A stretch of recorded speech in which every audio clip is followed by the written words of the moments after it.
आज हम पढ़ेंगे साइकोलॉजी का एक जो अधिगम सिद्धांत है, लर्निंग का जो सिद्धांत है, थ्योरी है, उसका नाम है प्रेक्षणात्मक अधिगम, ऑब्जर्वेशनल लर्निंग। जो किसने दिया था, इसके जो प्रस्तावक हैं, इसको देने वाले सिद्धांत, वो उनका नाम है अल्बर्ट बांडुरा। तो ये बांडुरा का सिद्धांत है, यानी कि हम किसी भी चीज़ को देख कर सीखते हैं, उसको कहते हैं प्रेक्षणात्मक अधिगम। ये सामान्य भाषा हुई। अब इन्होंने क्या क्या कहा इस सिद्धांत में और क्या इसकी जो विशेषता है संविधान की सिद्धांत की, वो हम पढ़ेंगे। उन्होंने कहा था कि शास्त्रीय अनुबंधन और क्रिया प्रसूत अनुबंधन के विपरीत प्रेक्षणात्मक अधिगम के अनुसार अधिगम के व्यवहार में संज्ञानात्मक प्रक्रियाएं महत्वपूर्ण भूमिका निभाती है।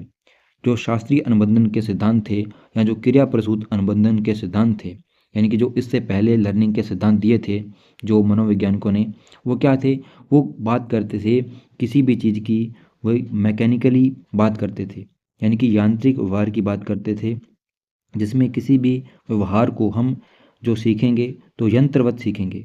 लेकिन बांडुरा ने क्या कहा कि हम किसी भी जो व्यवहार का है उसका अधिगम कैसे करेंगे, वो संज्ञानात्मक उसमें जो प्रक्रिया है वो काम आती है, यानी कि हमारे मस्तिष्क में जो संज्ञानात्मक प्रक्रिया होती है उसी के माध्यम से हम लर्निंग करेंगे। इसने यांत्रिक क्रिया की बात नहीं की। भयग्रस्त रोगियों के ऊपर कार्य करते हुए उन्होंने प्रसिद्ध बोबो गुड़िया जो प्रयोग किया था, उनका प्रसिद्ध जो प्रयोग है उनका नाम है बोबो गुड़िया का प्रयोग, जो कब किया था 1963 में। अपने काम के आधार पर बांडुरा ने सामाजिक अधिगम का सिद्धांत जो दिया था। सामाजिक अधिगम सिद्धांत के अनुसार एक सामाजिक परिस्थिति में दूसरे के व्यवहार और परिणामन का प्रेक्षण करके सीखता है। यह प्रेक्षण अध्ययन दो तरीकों से होता है, यानी कि जैसा हम समाज में देखते हैं वैसा हम सीखते हैं, उसी को कहते हैं सामाजिक अधिगम, यानी कि समाज से सीखना, लर्निंग बाय सोसाइटी। तो वो दो तरीके से प्रेक्षण करता है जो सीखने वाला, उसको कहते हैं, पहला होता है प्रत्यक्ष प्रेक्षण डायरेक्ट ऑब्जर्वेशन के द्वारा, और दूसरा होता है इनडायरेक्ट ऑब्जर्वेशन के द्वारा, जिसको कहते हैं अप्रत्यक्ष परीक्षण। अब इसमें प्रत्यक्ष और अप्रत्यक्ष कैसे इसका अंतर है। प्रत्यक्ष प्रेक्षण में आप सीधे दूसरों को देखकर एक मॉडल के रूप में, जैसे हम किसी अभिनेता को देखते हैं, किसी नेता को देखते हैं, वो हमारे लिए एक मॉडल होता है, हम उसका व्यवहार सीखते हैं। जबकि इनडायरेक्ट ऑब्जर्वेशन में आप दूसरों के अनुभवों को देखकर, सुनकर सीखते हैं। इस तरह के अप्रत्यक्ष प्रेक्षण को विचित्र अधिगम, वैकेरियस लर्निंग के रूप में जाना जाता है, यानी कि अप्रत्यक्ष जो ऑब्जर्वेशन है उसको विचित्र अधिगम भी कहते हैं। मान लीजिए आप भारत के, इसको उदाहरण से समझते हैं कैसे। मान लीजिए आप भारत के उत्तर पूर्वी राज्यों की यात्रा पर जाना चाहते हैं।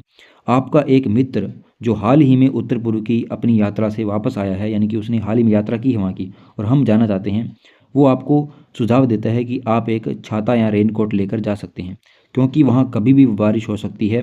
तो ऐसी स्थिति में आप क्या करेंगे, हम क्या करेंगे, हम बहुत अधिक संभावनाएं हैं कि हम उसके अनुभव को सुनेंगे और एक छाता लेकर चलेंगे। इस तरह की सीख विचित्र अधिगम का उदाहरण है, यानी कि हमने उसके अनुभव से सीखा। उसने हमको बताया कि वहाँ पर ऐसा होता है, वर्षा होती है, आपको रेनकोट लेकर जाना होगा, आपको छाता लेकर जाना होगा। ये हम सीख रहे हैं, ये हम उसके अनुभव से सीख रहे हैं। ये है अप्रत्यक्ष अधिगम, इसको कहते हैं विचित्र अधिगम, वैकेरियस लर्निंग। जबकि जो प्रत्यक्ष लर्निंग है, डायरेक्ट ऑब्जर्वेशन है, वो हम किसी मॉडल के द्वारा, किसी अभिनेता के द्वारा, नेता के द्वारा उस डायरेक्ट हम सीखते हैं। यहाँ अपनी समाज में हम, बच्चा जो होता है छोटा, वो माता पिता से सीखता है, जो समाज में देखता है उनसे डायरेक्ट सीखता है। तो वो प्रत्यक्ष लर्निंग है, प्रत्यक्ष ऑब्जर्वेशन है। और जो दूसरा है विचित्र अधिगम, ये इनमें अंतर है। अब जान लेते हैं कि इनका जो प्रयोग था, बोबो गुड़िया का प्रयोग, वो कैसे किया था, और उसी के आधार पर इन्होंने जो सामाजिक अधिगम का सिद्धांत दिया था। पांडुरा और उसके जो सहयोगी थे, उन्होंने बच्चों में सामाजिक व्यवहार जैसे कि आक्रामकता को सीखने में प्रेक्षण और नकल की भूमिका की जांच करने के लिए एक प्रयोग किया। उन्होंने 3 से 6 साल के, कितने, 3 से 6 साल के जो 72 बच्चे उन्होंने चुने, उनका चयन किया। बच्चों को उन्होंने रैंडम रूप से 3 जो समूह थे उन्होंने बांट लिया, 3 वर्ग बना दिए, यानी कि 3 से 6 साल के बच्चों के 3 ग्रुप बना दिए। एक उनको कैसे बांटा, एक तो नियंत्रित था और 2 प्रयोगात्मक समूह, यानी कि एक ऐसा समूह बनाया जो एक कंट्रोल रखा, उनको किसी प्रकार का कोई चीज़ नहीं दिखाई। प्रयोगात्मक समूह के एक समूह में बच्चों को एक आक्रामक मॉडल के साथ एक फिल्म दिखाई गई, जिसमें एक बोबो डॉल की पिटाई करना, मारना और गाली देना शामिल था। दूसरे प्रयोगात्मक समूह में एक गैर आक्रामक मॉडल को शांतिपूर्वक एक दोस्ताना तरीके से बोबो गुड़िया के साथ खेलते हुए दिखाया गया था, जबकि नियंत्रित स्थिति में बच्चों को कोई फिल्म नहीं दिखाई गई। बाद में बच्चों के सभी समूह को कई किस्मों के खिलौनों से भरे एक कमरे में रखा गया और यह देखा गया कि आक्रामक मॉडल के संपर्क में आने वाले बच्चों ने मॉडल के व्यवहार की नकल की और उन्होंने बोबो डॉल को घूंसा मारा, पीटा और अपशब्दों का इस्तेमाल किया। इसके विपरीत दूसरे प्रयोगात्मक समूह के बच्चे जो गैर आक्रामक मॉडल के संपर्क में थे, उन्होंने बोबो डॉल के साथ किसी भी आक्रामकता का प्रदर्शन नहीं किया।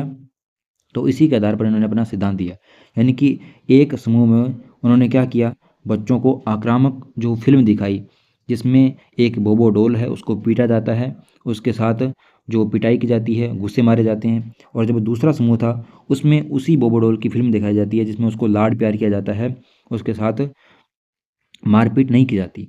जो आक्रामक फिल्म थी उसको देखकर बच्चों ने वैसा सीखा। जब उनको एक बड़े समूह में बाद में इन सभी बच्चों को एक बड़े जो कमरे में रखा गया जहाँ पर बहुत सारे खिलौने थे, वो उन खिलौनों के साथ उन बच्चों ने वैसा ही व्यवहार किया जैसा उन्होंने उस फिल्म में देखा था। तो उनके सामने भी वैसी बोबो गुड़िया रखी गई, तो उन्होंने उसके साथ क्या किया, जिन्होंने ये आक्रामक फिल्म देखी थी उन्होंने उस बोबो गुड़िया के साथ मारपीट की, और जिन्होंने जो आक्रामक फिल्म नहीं देखी थी, जिन्होंने जो उसके साथ प्रेम करते हुए वो फिल्म जो बनाई थी, दिखाई थी, तो उसके साथ वैसा ही व्यवहार करते हैं। तो इसी के आधार पर उन्होंने सिद्धांत दिया कि जो भी हम सीखते हैं वो हम देख कर सीखते हैं, हम समाज में जो देखते हैं वही हम सीखते हैं। ये सिद्धांत है प्रेक्षणात्मक अधिगम। इसमें एक प्रक्रिया होती है कि किस प्रकार से जो प्रक्रिया काम करती है, इस ऑब्जर्वेशनल लर्निंग की प्रक्रिया। उसमें पहला जो चरण आता है वो आता है अटेंशन, ध्यान देना। सीखने के लिए किसी मॉडल पर अपना ध्यान केंद्रित करने की आवश्यकता होती है। यह प्रक्रिया मॉडल की विशेषताओं के साथ साथ पर्यवेक्षक की विशेषताओं से भी प्रभावित होती है कि जो पर्यवेक्षक है वो कितना विशेष है, उस पर भी ये निर्भर करता है हमारा अटेंशन। अवधारणा, रिटेंशन, परीक्षण किए गए यानी कि देखे गए व्यवहार को भविष्य में दोहराने के लिए उसको याद रखना महत्वपूर्ण है। यह प्रक्रिया देखे गए व्यवहार का पूर्वाभ्यास और मानसिक रूप से व्यवहार का प्रतिनिधित्व करने की क्षमता पर निर्भर करती है। और तीसरा चरण है पुनरुत्पादन, प्रोडक्शन। तीसरे चरण में प्रश्नकर्ता द्वारा सीखा हुआ व्यवहार प्रस्तुत किया जाता है। हालांकि एक सीखे हुए व्यवहार का प्रस्तुतिकरण इसे प्रदर्शित करने वाले की क्षमता पर भी निर्भर करता है कि वो कितना उसने सीखा है, अर्थात प्रश्नकर्ता के पास उस व्यवहार के लायक आवश्यक कौशल है या नहीं। और अंतिम चरण है अभिप्रेरणा। एक सीखा गया व्यवहार तभी प्रस्तुत किया जाता है जब ऐसा करने के लिए उचित अभिप्रेरणा या कारण हो। अब जैसे कोई भी बच्चा माता पिता को गाली देते हुए सुनता है तो वो उनको देखकर सीखेगा और वैसी ही गाली देगा। लेकिन जब वो गाली देगा और उसको किसी ने रोका नहीं, यानी कि उसको मोटिवेशन नहीं दिया, तो वो उसी तरह की गाली बार बार देगा और वो व्यवहार सीख जाएगा। और लेकिन जब वो गाली देगा और किसी ने रोक दिया, यानी कि उसको मोटिवेशन मिल गया, किसी ने रोक दिया तो उसके लिए मोटिवेशन काम कर गया, तो फिर वो उस व्यवहार को नहीं करेगा और वो क्रिया नहीं सीखेगा। इस तरह से ये जो सिद्धांत है काम करता है। इसकी प्रक्रिया सबसे पहले अटेंशन होता है, फिर उसको रिटेंशन है, उसको याद रखता है, फिर प्रोडक्शन, उसको प्रस्तुत करता है, और फिर उसके बाद उसको मोटिवेशन मिलता है, यानी कि कोई नकल का व्यवहार प्रदर्शित करेगा। अपने परिवार के सामने बच्चा सीखता है तो परिवार के सामने बताएगा, या विद्यालय सीख कर आता है, समाज से सीखता है तो परिवार के साथ, अपने भाई बहन के साथ उस व्यवहार को दोहराएगा, उसको प्रदर्शित करेगा, और वहाँ पर उसको जो मोटिवेशन मिलेगा वही उस व्यवहार को नियंत्रित करेगा। यदि मोटिवेशन पॉजिटिव मिलता है तो उस व्यवहार को सीखेगा, यदि नेगेटिव मिलता है यानी कि उस व्यवहार को नहीं करना तो उसको नहीं सीखेगा। तो इस प्रकार से सामाजिक लर्निंग होती है जो इस सिद्धांत के द्वारा बांडुरा ने बताया है।